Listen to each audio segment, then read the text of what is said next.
few things are more frustrating than trying to get your body to change and do what you want it to do. You eat in a way that you think is healthy. Doesn't matter. You get up and you go to the gym every day, nothing's working. The health and fitness industry will have you believe that the grind, go mindset is what drives results. The fact of the matter is it's not. You need a sustainable strategy and you need to be doing the right things in order to get your body and health where you need it to be and drop that stubborn fat. So here are the 3 main things that you need to be doing going into this year that's going to help you get to where you need to be. First off, my name is Montel Harden, personal trainer, strength and conditioning, and sports nutrition coach since 2017. Over that time, we've worked with over 700 clients, helping them get in the best shape of their lives, utilizing the exact same strategies I'm about to break down for you here. And I also send the exact play-by-play strategies, insights, everything that we're using with our private clients inside Harden Athletics that allows them to get to their goals.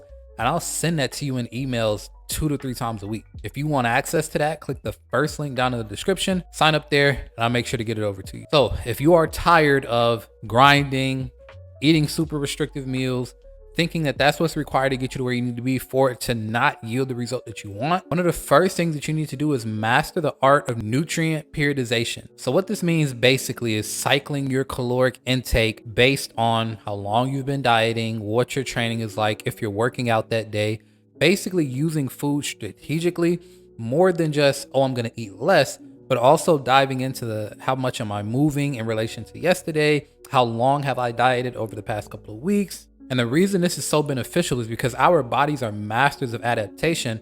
And a lot of times, if you just try to eat less and less and less and less, your body will beat you to the punch and it will throttle your metabolism. It will strip off all your lean muscle mass. That's where you always see an initial burst of weight loss when you start anything, but you hit a hard wall because you didn't really lose body fat. You lost mostly muscle mass. And then you hit that hard plateau. So in order to give our body the nutrients that it needs, in order to keep the metabolism humming the way that we want it to, diet breaks and refeeds every 4 to 6 weeks can be extremely beneficial inside your diet. You honestly could do it on really a day-by-day basis. It's a little bit more complex to kind of juggle and manage, but you could for sure be in a caloric deficit, have, let's say, for example, 1,700 calories a day, 5 days a week.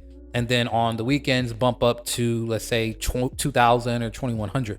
That's going to allow you to replenish some glycogen stores, get in some extra carbs, kind of replenish those energy stores, maybe get in a little bit more protein as well, and just allow your body to have the nutrients it needs so that it doesn't down throttle your metabolism. This can be an amazing, amazing way to stave off that plateau that everybody stops in. Nobody stops. If you're stepping on the scale, if you're looking in the mirror and week after week after week after week, you're seeing progress, why would you stop? Most of us stop when we hit that first wall, we hit that first roadblock and it seems like nothing's happening. And then we try a little bit harder and then it goes in the opposite direction and we just say, whatever, forget it.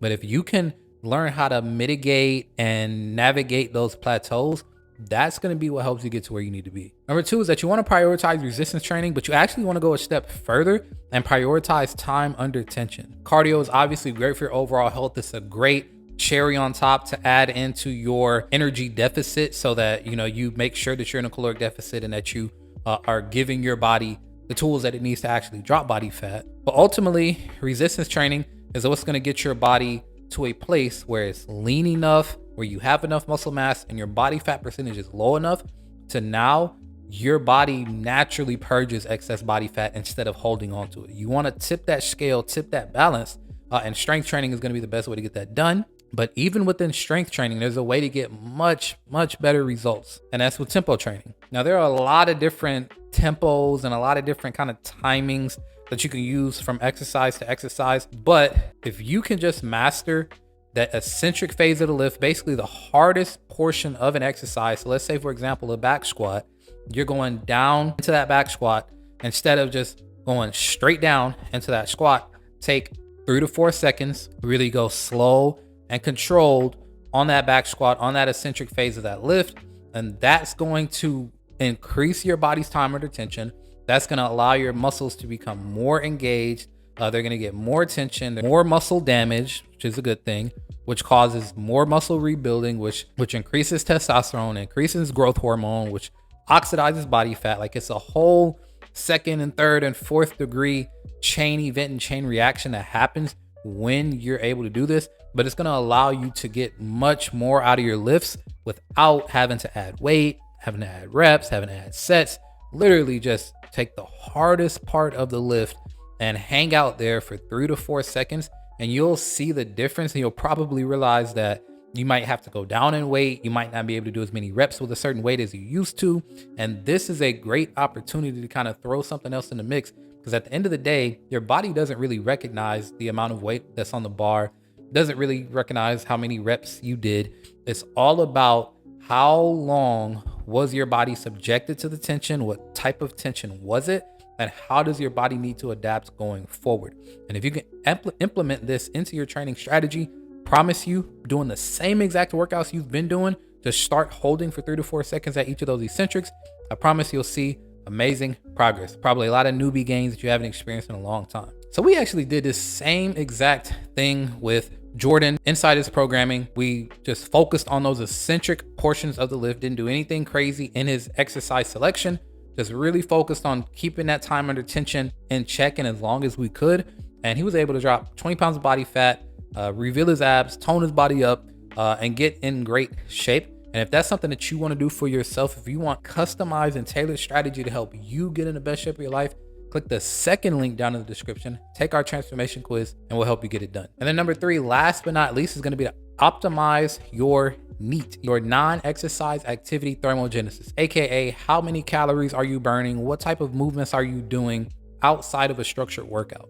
This is one of the biggest problems I see, especially with the clients that we work with that are super busy. You got jobs, kids, businesses, travel, all these different things. And it's like, it becomes easy to get a 30-minute workout in, before your day starts. But as we start getting into the day, we're moving less and less. We're in meetings, we're in cars, we're in airplanes, we're in airports. And that's one of the biggest issues that I see, not only with our clients, but just the United States in general, where it's like, we're just not moving enough on a day-to-day basis. Even with that 30 to 60 minute workout, you still got basically 23 and a half hours in the day. You want to make sure that you're moving during as much of it as you can. A study published in the American Journal of Clinical Nutrition found that people with higher levels of non-exercise activity thermogenesis, aka people that moved around more outside of a structured workout, burned up to 20 to 30% more calories per day than somebody that just did that same workout but then did not have really any movement throughout their day. So it's a lot of proof in the pudding, letting you know that you can't just rely on your workout. No matter how hard you train, you can't just rely on that 30, 60, 90-minute workout. Movement has to be a part of your lifestyle and a part of your day-to-day. Now, this could be anything. It could be cleaning. It could be walking the dog. I think a daily step goal is a great way to do this. One of the first things that we set up with our clients is helping them figure out, hey, how much do I need to be moving in a day? And that's one of the first things that we really look at with them. And then another thing is implementing micro movements. So this could be putting your phone on the other side of the room or the office that you're in, so that anytime it dings, instead of you just picking it up constantly, you have to get up, stop what you're doing, go walk and get it, which A, is most likely going to cut down on your phone usage, which I think we could all use. And B, it's going to allow you a few extra steps and a few extra opportunities to get up out of your desk and get moving more. I'm just trying to implement some light stretching. I think that's also a great thing as well. Just getting some blood flow going to those muscle groups in your body is going to help you feel 10 times better. It's actually going to improve your energy.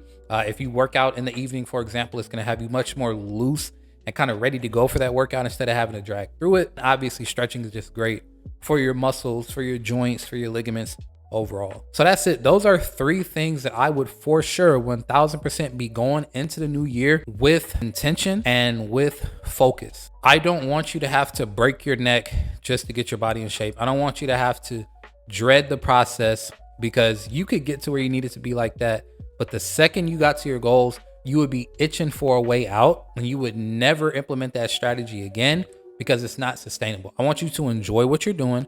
I want you to have fun with it. And I want it to be something that's actually practical for you, your lifestyle, your personality, everything. All of that plays a factor. And I think that these 3 things right here, you should be able to do easily. You should be able to integrate seamlessly into what you're already doing, and you will see amazing results as a result of implementing this. That's it. Hopefully this was valuable. If it was, make sure to like, subscribe, and turn notifications on so that you don't miss any more uploads going forward. Also, remember, you want more things like this straight to your inbox, click the first link down in the description. Sign up for our Metabolic Minute newsletter, and I'll make sure to get you those tips and tricks to get your body in the best shape of your life. And I will see you in the next one. Peace.